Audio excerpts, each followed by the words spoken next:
Buen día chicos, soy Walter Yani López, integrante de la cátedra. Vamos ya al punto en cuestión. Lo que tenemos que ver es la legislación que se da en el marco del Congreso Nacional de 1824-1827. Esto es ley fundamental, ley de presidencia y ley de capitalización. Como ustedes bien saben, ese Congreso que comenzó a sesionar en la ciudad de Buenos Aires el 16 de diciembre de 1824, lo que buscaba en sí era lograr la unión y representación nacional a través precisamente del dictado de una constitución nacional. Por lo que tenemos ahí en principio una cuestión de reconocimiento entre los distintos diputados de cada provincia, por lo tanto entre las provincias en sí.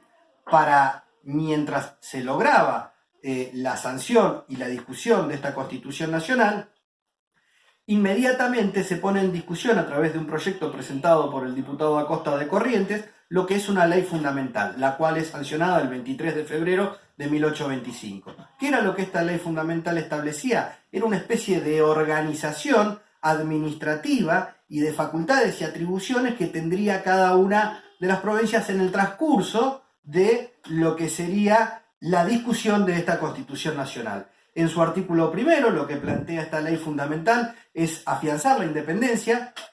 Hacía apenas un mes atrás se había librado la batalla de Ayacucho, una de las últimas batallas con el Imperio Español, es decir, todavía había exigencias españolas sobre la región. El artículo 2 planteaba de que el Congreso se declaraba constituyente, con atribuciones especiales, es decir, que el Congreso era soberano. Se reconocían entre sí las provincias y los diputados habían sido elegidos de tal manera que las provincias estaban representadas como para poder lograr este objetivo. El artículo 3 es de vital importancia.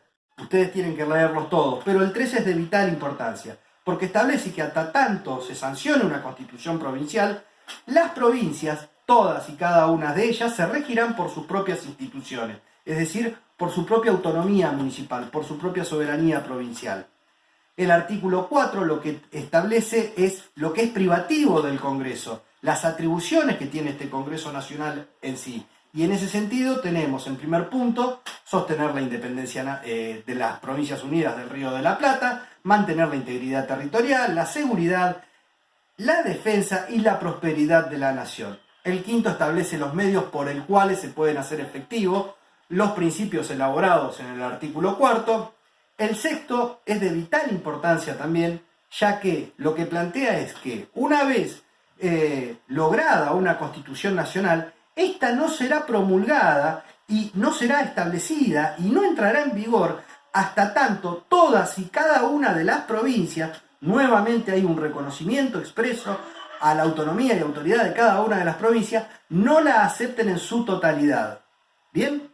Mientras tanto, mientras que se daba esto, ¿quién iba a administrar y a organizar distintas cuestiones de las Provincias Unidas del Río de la Plata? Eso se establece a través del artículo 7, donde específicamente plantea que hasta tanto no se elija un poder ejecutivo nacional, se le encomienda a la provincia de Buenos Aires, provincia con mayor peso específico demográfico y también por tener el puerto de Buenos Aires, se le encomienda las negociaciones con potencias extranjeras, la celebración de tratados que deben ser revisados por el Congreso Nacional y distintas cuestiones administrativas a tener en cuenta que se le encomienda a la provincia, al gobierno y a las instituciones de la provincia de Buenos Aires por ser las más importantes.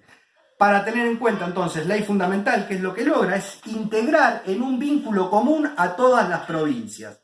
Y hay un principio de reconocimiento entre provincias, y hay un principio de reconocimiento de autonomía entre las provincias. ¿Qué sucede en el medio?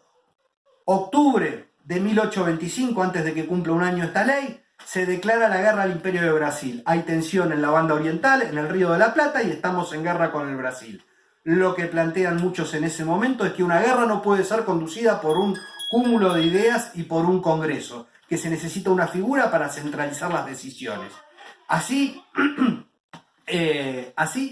el diputado Bedoya por Córdoba presenta un proyecto el 28 de enero de 1826 sobre una ley de presidencia, la cual termina siendo aprobada el 6 de febrero de 1826. Las causas fueron las expuestas. Los que se oponen a esta ley de presidencia Con buen tino lo que plantean es que no es ni oportuno ni urgente, pero fundamentalmente desde el punto de vista jurídico, lo que plantean es que no existe constitución que fije las atribuciones de ese Poder Ejecutivo Nacional. Es decir, estamos dictando una ley de presidencia por sobre la ley fundamental, pero también por sobre una constitución que aún no existe y que ese Congreso debe dictar. Finalmente se aprueba la ley.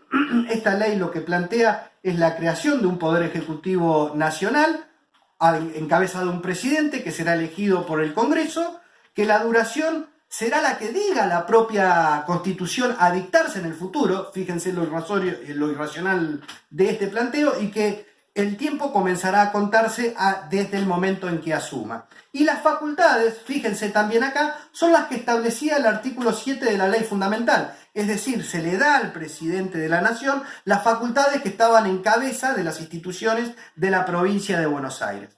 Esta ley es sancionada el día 6 de febrero. El 7 de febrero es electo presidente Bernardino Rivadavia, quien aprovecha la coyuntura. El 8 de febrero asume la presidencia.